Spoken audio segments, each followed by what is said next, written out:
Transplant પહેલાં હું મારા વાળ છે ને સંતાડીને રાખતો હતો, જેથી કોઈને ખબર ન પડે કે મારી હેરલાઇન પાછળ વહી ગઈ છે. અને ઘણા ટાઈમે કોઈ ફેસ ઉપર જોયું ને તો આપણે આમ શરમ જેવું લાગે ને નીચે જોઈ જતા હતા.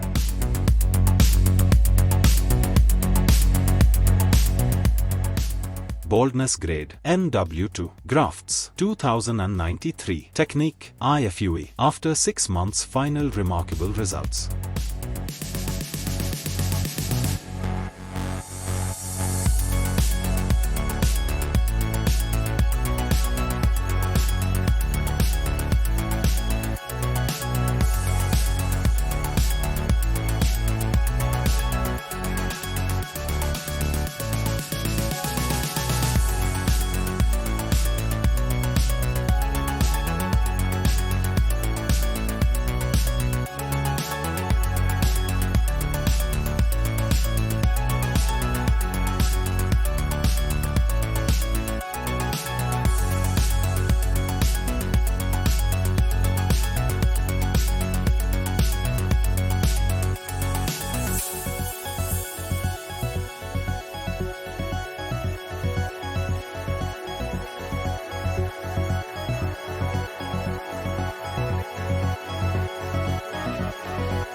મારું નામ ઉર્મિન છે, હું સુરતથી છું. ટ્રાન્સપ્લાન્ટ પહેલાં હું મારા વાળ છે ને સંતાડીને રાખતો હતો, જેથી કોઈને ખબર ન પડે કે મારી હેરલાઇન પાછળ વહી ગઈ છે.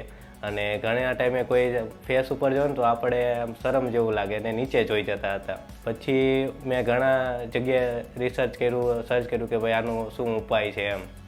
તો છેલ્લે મને ટ્રાન્સપ્લાન્ટ વિશે ખબર પડી. એટલે મેં મારા ફ્રેન્ડ હતો, એને ઓલરેડી આ ટ્રાન્સપ્લાન્ટ કરાવેલું હતું અને એને હેરફ્રી હેરગ્રોમાંથી જ કરાવ્યું હતું. એટલે મેં એની પાસેથી પહેલાં રિવ્યૂ લીધા, ભાઈ કઈ રીતના છે, કેટલું કોસ્ટિંગ આવે, કઈ રીતના એની કેર કરવાની આવે. પછી હું સેટરડેનો સમય હતો, એક દિવસ હું ફ્રી બેઠો, ત્યારે મેં ડૉક્ટરને કોલ કર્યો અને હું અહીંયા ટ્રાન્સપ્લાન્ટમાંની કન્સલ્ટન્ટ માટે આવ્યો. અને ત્યારે મને ફર્સ્ટ ટાઈમ ડૉક્ટર જિંકલને મળ્યો અને એની પાસેથી મેં બધું રિવ્યૂ લીધા. તો એને પહેલાં મારું હેરફોલ જે મેં બહુ અતિશય પ્રમાણમાં થતો હતો, એને કંટ્રોલ કરવા માટે પહેલાં મારી તો PRP શરૂ કરી. એ 6 મહિના મારી PRP ચાલી, એમાં મારો હેરફોલ કંટ્રોલ થવા લાગ્યો. ટ્રાન્સપ્લાન્ટનું કન્સલ્ટન્ટ લીધું અને મને કીધું કે કાંઈ વાંધો નહીં, હવે તું ટ્રાન્સપ્લાન્ટ માટે રેડી છે. પછી મેં ટ્રાન્સપ્લાન્ટ કરાવ્યું. આફ્ટર ટ્રાન્સપ્લાન્ટ મેં મારી કેરમાં તો પહેલાં તો મેં જંક ફૂડ ને બધું બંધ કરી દીધું, જે મારી ખરાબ આદત હતી, મીન્સ કે બહારનું ડેઇલી ખાવાનું, એ બધું કંટ્રોલમાં કર્યું. પ્લસ વેજીટેબલ્સ ને ગ્રીન વેજીટેબલ્સ આવે એ શરૂ કર્યું અને પ્રોટીન્સનો સોર્સ આવે એ મેં વધારે લેવાનું શરૂ કર્યું, જેથી હું મારું હેરફોલ ને એ બધું હતું એ કંટ્રોલ તો હતું જ તે. પ્લસ ગ્રોથમાં વધારો મળે એ માટે મેં આ બધું એ રીતના કેરિંગ શરૂ કરી. પ્લસ વોટર પણ મેં TDS તમારે થોડુંક હાઈ આવતું હતું, એ પણ કંટ્રોલ કરીને એ પ્રમાણે એનું વોશિંગ શરૂ કર્યું. આ રીતના મારું કેરિંગ હતું. પ્લસ જે ડૉક્ટર પાસેથી મને કન્સલ્ટન્ટને જે મેડિસિન્સને એવું આપવાનું આવતું એ તો હું રેગ્યુલર લેતો જ હતો. અને એક પણ સેશન્સ ટ્રાન્સપ્લાન્ટ પછીનો PRPનો કે છૂટી ન જાય એનું પરફેક્ટ ધ્યાન રાખીને કન્સલ્ટન્ટ લેતો હતો. અને અત્યારે મારું 6 મંથનું રિઝલ્ટ છે, જેનાથી હું સેટિસ્ફાઈ છું અને બહુ જોરદાર રિઝલ્ટ છે.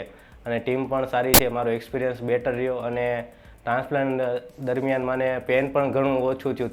આમ તો ના પ્રમાણમાં જ છે અને બેસ્ટ મેડિકલ કહેવાય કે ક્લિનિક કહેવાય, જે લોકોને પણ મારી જેમ પ્રોબ્લેમ હોય તે અહીંયા આવીને મળી શકે.